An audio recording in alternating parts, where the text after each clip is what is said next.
Welcome to conference coverage, presented by ReachMD Radio on XM 160 and powered by Health Day, featuring the latest clinical information and research findings from the 52nd Annual Meeting and Exposition of the American Society of Hematology, December 4th through the 7th in Orlando, Florida.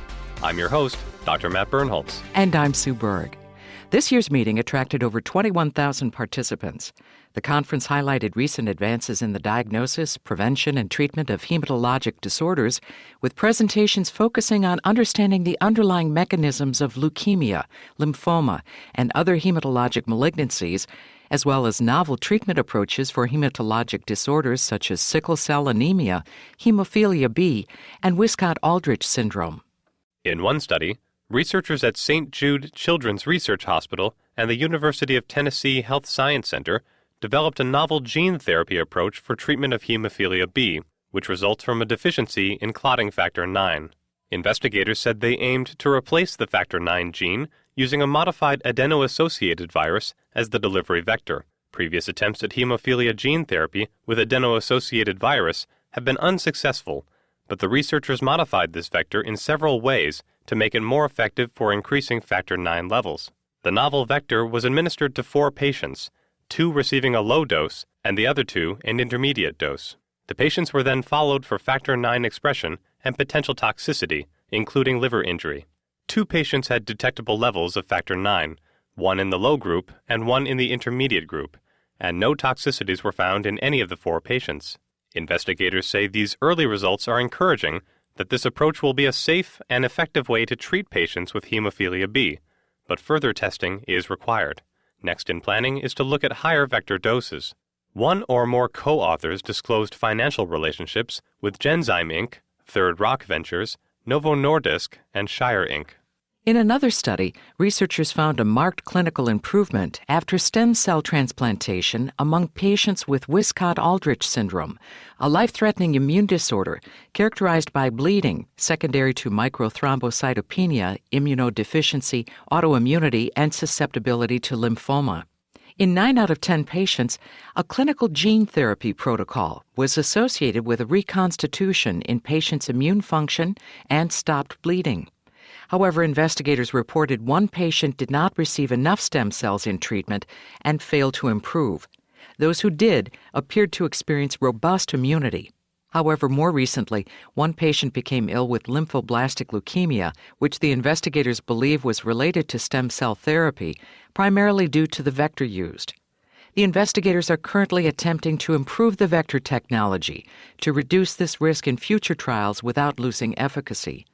Though the lead author of this study cited risks of adverse events such as lymphoblastic leukemia, he said that overall, this study confirms the markedly robust clinical benefit of stem cell therapy in these patients and may offer hope for people affected by Wiskott-Aldrich syndrome. And researchers at St. Jude's Children's Hospital have identified genetic biomarkers that may indicate whether children with sickle cell anemia are at a higher risk of developing stroke. 5 different polymorphisms were identified in 4 different genes associated with stroke, 1 that was protective and the other 3 serving as risk factors for stroke. In addition, the alpha thalassemia trait was associated with protection against stroke. Investigators hope to expand this list of candidate genes in a genome-wide association study to establish a comprehensive list of biomarkers predicting cerebrovascular disease in sickle cell anemia. Eventually, these genetic modifiers of stroke may be used in concert with existing clinical tests. Researchers in Germany reported that individuals who donate peripheral blood stem cells, or bone marrow, do not appear to be at an overall increased risk of cancer. In a retrospective study, researchers used a follow-up questionnaire to over 15,000 donors to evaluate whether there were any long-term risks of developing cancer following donation of peripheral blood stem cells, or PBSCs, and bone marrow. With over 12,000 responses to the questionnaire, the investigators calculated over 30,000 observation years.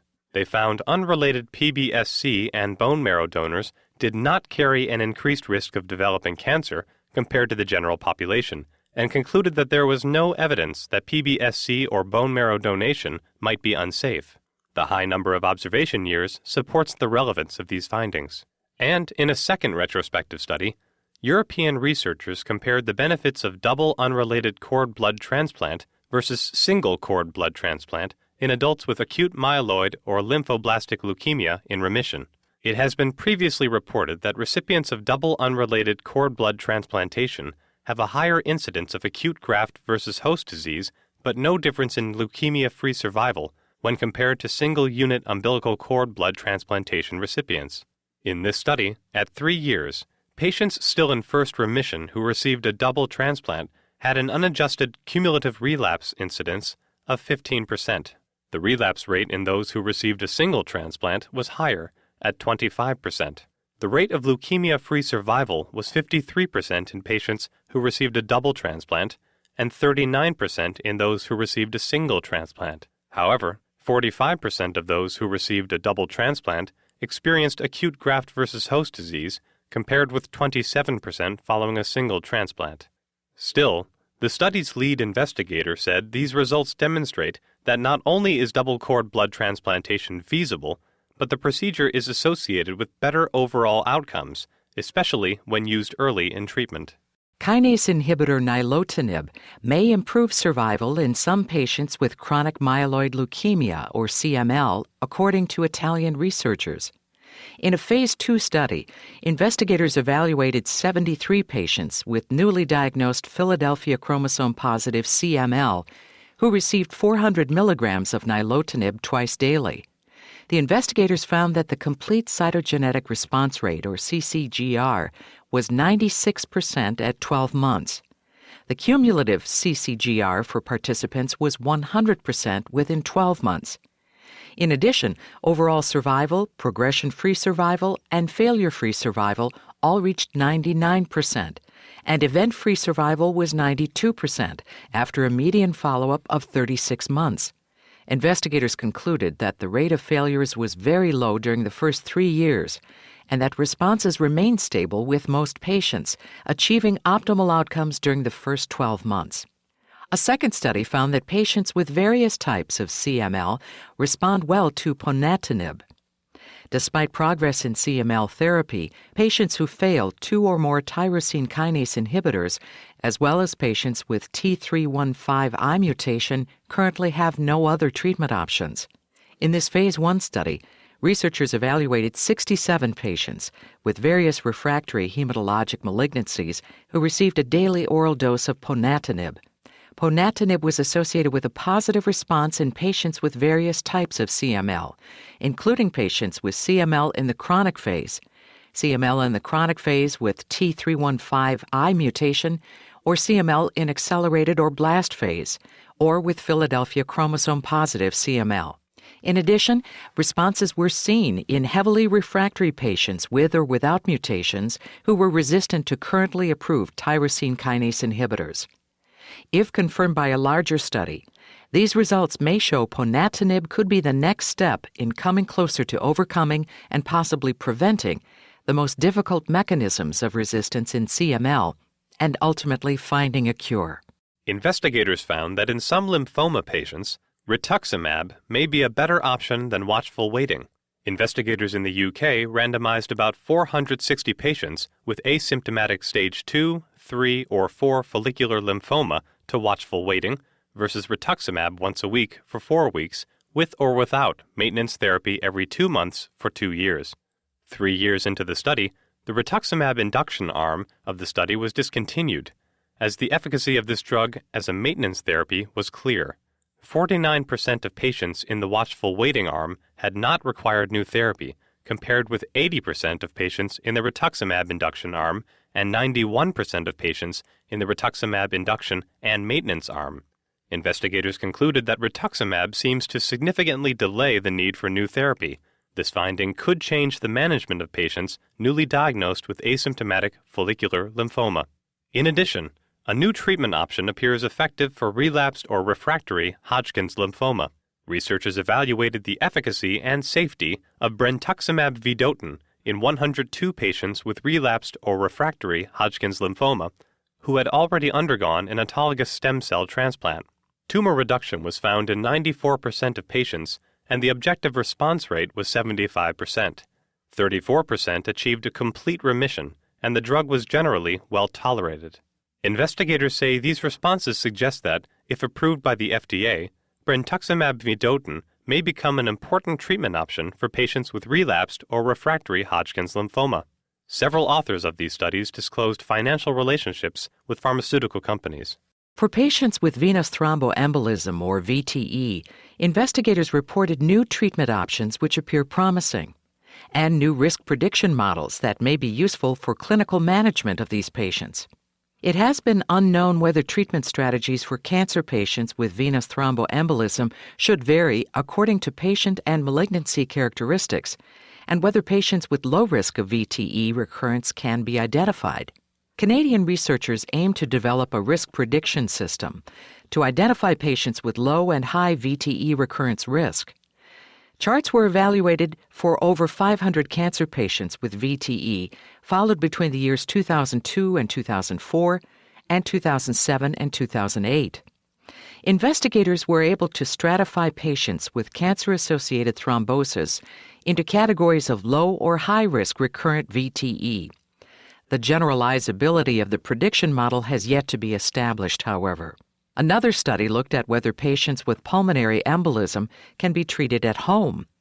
Patients are initially treated with low molecular weight heparin in the hospital, but the most recent guidelines report some small studies suggesting outpatient treatment is potentially effective and safe in some patients. Researchers in the Netherlands studied the efficacy and safety of an 11-point questionnaire called the HESTIA criteria to determine eligibility for outpatient treatment. The criteria are designed to assess risk, comorbidities, and the need for hospitalization. A yes to any of the 11 questions disqualifies the patient from at-home treatment. Investigators identified 297 patients with the HESTIA criteria and treated them on an outpatient basis. VTE recurred in 6 patients, while 2 patients experienced major bleeding. 3 patients died in the 3 months following treatment, which was not attributable to fatal pulmonary embolism. A co-author of the study said in a statement that these results show that the HESTIA criteria are efficacious and safe in helping doctors determine which acute pulmonary embolism patients can be safely treated at home. Finally, investigators say that rivaroxaban, an oral factor Xa inhibitor, may provide clinical practitioners with a simple, fixed-dose regimen for the short-term and continued treatment of deep vein thrombosis. Nearly 3,500 patients with acute symptomatic deep vein thrombosis were randomized to oral rivaroxaban alone at a dose of 15 milligrams twice daily for 3 weeks, followed by 20 milligrams once daily, or subcutaneous Lovenox followed by either warfarin or another vitamin K antagonist, acinocumarol, for 3, 6, or 12 months. In parallel, the investigators conducted a double-blind, event-driven superiority study randomizing patients who had already completed 6 to 12 months of treatment for venous thromboembolism to 20 milligrams daily of rivaroxaban alone or placebo for an additional 6 months to a year. The primary outcome was recurrent venous thromboembolism, and rivaroxaban was found to have better efficacy at preventing recurrent VTE compared with the Lovenox and vitamin K antagonist group. Major bleeding or clinically relevant non-major bleeding occurred in about 8% of patients in both groups.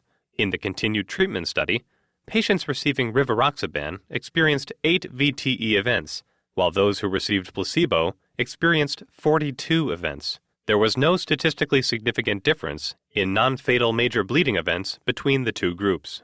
The investigators concluded that oral rivaroxaban at a dose of 15 milligrams twice daily for the first 3 weeks, followed by 20 milligrams once daily thereafter, may provide an effective, safe, single-drug approach to the initial and continued treatment of venous thrombosis.